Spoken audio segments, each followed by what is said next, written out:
앞으로는 이제 인공지능과 가상인간의 시대라고 말했거든요.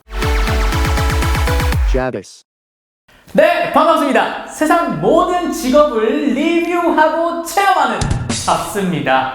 오늘 어떤 직업으로 여러분들께 좀 소개를 해드리려고 하냐면 아마 굉장히 생소하실 거예요. 아마 못 들어본 분들도 계실 것 같은데 프롬프트 엔지니어를 모셨습니다. 제가 편하게 엔지니어님이라고 불러도 될까요? 네, 좋습니다. 네, 엔지니어님 카메라 보시고 본인 소개 부탁드리도록 하겠습니다. 네, 안녕하세요. 누보 AI 공동대표이자 프롬프트 엔지니어로 활동하고 있는 김진성이라고 합니다. 반갑습니다.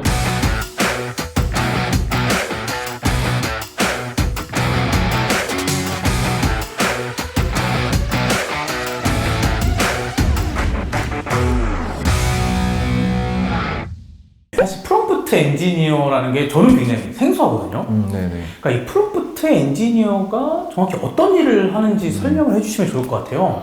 사실 되게 올해 초부터 많이 대두됐었는데 아직도 그런 정의라든지 어떤 일을 정확히 하는지 궁금해하시는 분들이 많으세요. 정확하게 말씀을 드리자면 인공지능과 소통하는 그런 사람이라고 생각하시면 좋을 것 같습니다.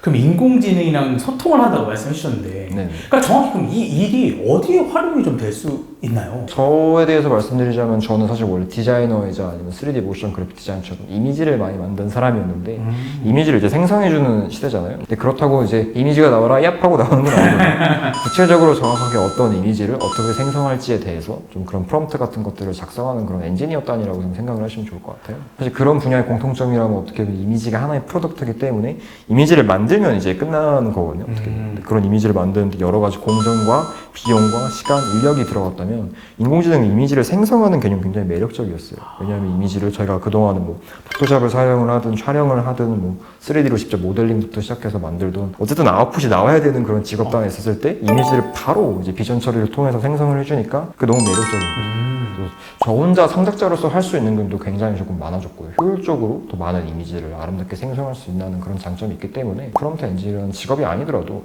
앞서 말씀드렸다시피 인공지능과 소통하면서 이미지를 생산하는 일 같은 것들을 많이 사용하지 않을까 그렇게 생각합니다. 좋습니다.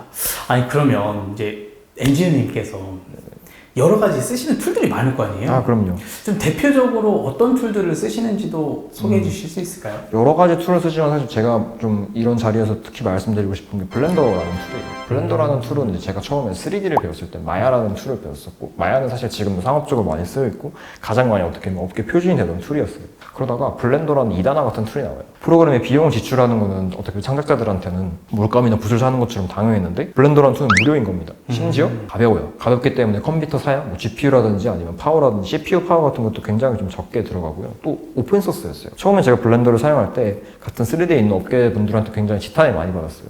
또 왜 퀄리티도 안 좋고 무료인 이런 툴을 사용하냐고 했는데 저는 단순히 그냥 예쁜 그래픽, 멋있는 그래픽 같은 것들 뭐 게임이라든지 영화 같은 것들 CGI로 만들어주고 싶었을 뿐인데 굉장히 어렵고 비싸고 학원도 다니고 뭐 학위 같은 것도 필요하고 뭐 좋은 컴퓨터도 필요하고 돈도 많이 들고 인력도 많이 들고 사실 그런 게 많이 불만이 많았었거든요. 근데 블렌더라는 툴의 보급 덕분에 최근에 스파이더맨 더 유니버스라는 영화가 나왔는데 14살짜리가 거기서 레고로 만든 스파이더맨을 만들었어요. 근데 그걸 사용한 툴이 블렌더거든요. 아 그래요? 네네. 14살짜리도 그런 큰 할리우드 영화 같은 것들을 블렌더라는 툴이 있기 덕분에 사용 그렇게 만들 수 있었던 거예요. 대기업에서 그렇게 CGI를 많이 만들었다면 지금 사단별로 쪼개져서 어린 친구들도 마음 맞으면 3명끼리 회사를 차리거나 스튜디오를 차려서 독립적으로 움직이면서 굉장히 많은 컨텐츠들이 지금 나오고 있어서 재능과 잠재력이 충분한 사람들이 독립적인 창작자로서도 훨씬 더 많이 자신만의 상상력을 펼칠 수 있는 그런 세상이 오지 않았나 그렇게 저는 평가합니다. 그럼 이 이미지를 생성한다 지금 하시는 업무가 이거잖아요. 네네. 그럼 이 이미지를 생성하기 위해서 프롬프트를 입력해야 되는데 거기서 좀 제일 필요한 기술 이런 것들이 좀 필요한가요? 필요하다면 어떤 게 좀 필요한지도 궁금하거든요. 아마 저는 프롬프트 엔지니어가 이미지를 생성한다는 말을 좀 더 쉽고 직관적으로 바꿉니다. 디렉팅을 한다라고도 볼 수 있을 것 같아요. 디렉팅을 내린다는 거는 소통 체계를 정확하게 깔끔하게 한다는 거거든요. 사실 그런 것들을 하려면은 많은 분야에 대한 넓게, 얇게라도 되게 넓게 알아야 되고 경험 같은 것들이 조금 더 있으면 좋아요. 사실 저는 그래서 만약에 이미지를 생성하고 싶은 프롬프트 엔지니어라면 뭐 이미지의 역사라든지 뭐 미술사라든지 아니면 이미지를 디자인을 손으로 해본다든지 그런 식으로 경험을 얕게라도 조금 쌓는 게 좋을 것 같아요. 그래서 요즘 흔히 말하는 T자형 인재라고 하죠. 그래서 자신만의 이제 분야, 그라운드를 깊게 갖고 있고 또 넓고 얇게 이제 여러 바운더를 갖고 있으면은 또 명령 체계를 하고 다른 사람들과 소통하는 사용하기 훨씬 더 수월하지 않을까 저는 그렇게 생각합니다. 그래서 지금 프롬프트 엔지니어를 꿈꾸시거나 아니면 다가오는 인공지능 시대에서 대체가 되지 않고 싶어 하시거나 아니면은 인공지능을 원활히 활용을 해서 자신의 좀 업무에 좀 실용적으로 사용하고 싶은 분들은 디렉터의 관점을 가지면 되게 좋습니다. 그러면 아니 이런 정보들을 그럼 어디서 얻으시지 하는 게 궁금한 거예요. 그러니까 네. 강의를 들으시나? 아니 유튜브를 찾아보시나? 책을 읽으시나? 사실 되게 방법들이 많잖아요. 네네. 네. 사실 저는 그 중에서 좋아하는 거에서 시작을 하시면 좋겠어요. 그 중에서 어떤 걸 좀 제일 많이 하세요? 제가 책 읽는 걸 되게 싫어하거든요. 그래서 이제 영화를 되게 좋아해요. 네. 영화를 되게 좋아해서 영상 같은 것들을 되게 많이 봤어요. 유튜브 같은 것들도 많이 보고 사실. 네. 그래서 영상, 그러니까 사실 어떤 매체를 선택하냐고보다 더 중요한 건 자기가 좋아하는 매체로 시작을 하는 게 동기부여에 훨씬 좋을 것 같아요. 예를 들어서 내가 정말 오늘부터 공부를 시작해야지 그래서 공부를 하면 실패하는 경우가 대부분 동기를 잃어서거나 흥미가 없었거든요. 네. 근데 그러면 자기가 좋아하는 것부터 좀 시작을 하면 좋아요. 내가 이런 뭐 예를 들어서 뭐 코딩을 배우고 싶은데 책을 읽는 거는 너무 싫어. 그러면은 내가 코딩 관련된 뭐 재밌는 유튜브를 하나 보거나 코딩을 좀 잘하는 친구랑 떠들면서 코딩을 좀 배우거나 이런 식으로 자기가 어떻게 이걸 학습을 하고 인포메이션을 하고 입문을 할지에 대해서는 자신이 좋아하는 매체를 고르면 좋습니다. 제가 열심히 해서 지금 이 자리에 사람들이 어떻게 그렇게 미래를 알았냐고 해요. 근데 저는 반대로 미래를 알았던 게 아니라 과거를 알았던 거예요. 역사에 좀 관심이 많아서 미술사가 어떻게 조금 발전을 했고 이미지단이 어떻게 이렇게 왔는지 그 기술의 역사라든지 백그라운드를 이해했기 때문에 그 다음 흐름을 예측할 수 있었던 거고 사실 저는 그래서 되게 다양한 매체를 좀 꼭 씹어서 영양가 있게 좀 하면 되는데 시작 자체는 자신이 좋아하는 걸로 좀 시작을 하셨으면 좋겠어요. 아니 그럼 이제 미래를 잘 예측을 하신 거잖아요. 어떻게 보면. 어떻게 보면 그렇죠.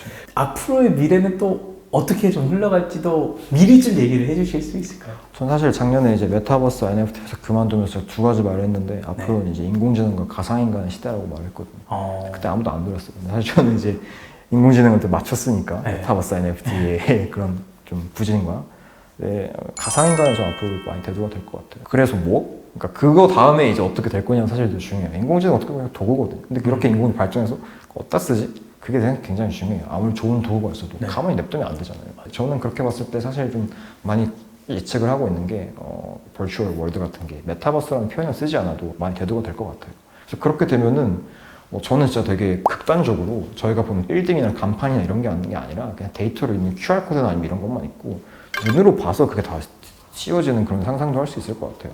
사람 얼굴 보면은 뭐 인스타 해시태그가 뜬다든지 광고가 뜬다든지 그럴 수도 있겠네요. 그렇죠. 메뉴판 같은 게 필요한 게 아니라 아무것도 없는 테이블 식당에 가면 그 위에 이렇게 막 벌추얼로 이제 음식이 나온다거나 그런 상상도 할 수 있는데 예전에 이게 상상이 어려웠지만 인공지능이라는 게 나오면서 이미지를 생성을 하면은 단순 이미지를 생성을 하는 게 아니라 영상을 생성하고 3D를 생성하고 가상인간 측면에서 보면은 가상인간은 단순히 3D 캐릭터나 벌추얼 캐릭터로 생각할 수도 있는데 우리 얼굴이 마음대로 바뀌는 것도 가상인간이에요. 그래서 저희가 나중에 뭐 웨어러블 같은 거 써서 이제 인공지능으로 실시간으로 이게 여자 얼굴이 될 수도 있는 거고 그건 모르는 거죠. 그래서 실시간으로 사람 얼굴을 지워주거나 초상권 문제로 바꿔주거나 이런 것들은 정말 가능한 거죠. 어떻게 발전하는지 모르는 건데 이게 계속 발전하면 조금 더 멀리 생각했을 때 단순히 기술이 이렇게 됐대를 이렇게 2차원적으로 보지 말고 우리가 사는 세상 3차원이에요. 부피로 보셨으면 좋겠어요. 법은 어떻게 변할 거고 사회는 어떻게 변할 거고 뭐 다른 여러 가지 역사라든지 아니면 문화적인 맥락에서 이게 어떻게 흘러가는지도 같이 보시면은 단순히 좀 기술에 매진하지 않고 넓은 뷰를 볼 수 있을 것 같아요. 근데 제가 정말 단정져서 말씀드리고 싶은 거는 메타버스는 다시 올 거예요. 가상세계 같은 것들은 그런 이름을 또 똑같이 달지 않아도 인공지능 덕분에 그게 기존에 있는 3D로 해결되지 못했던 것들이 정말 많이 비전 처리를 통해서 해결이 됐거든요. 그래서 우리 눈으로 보는 세상 같은 것들이 좀 많이 바뀔 것이다라고 제가 이 자리에서 좀 단정 지을 수 있을 것 같아요.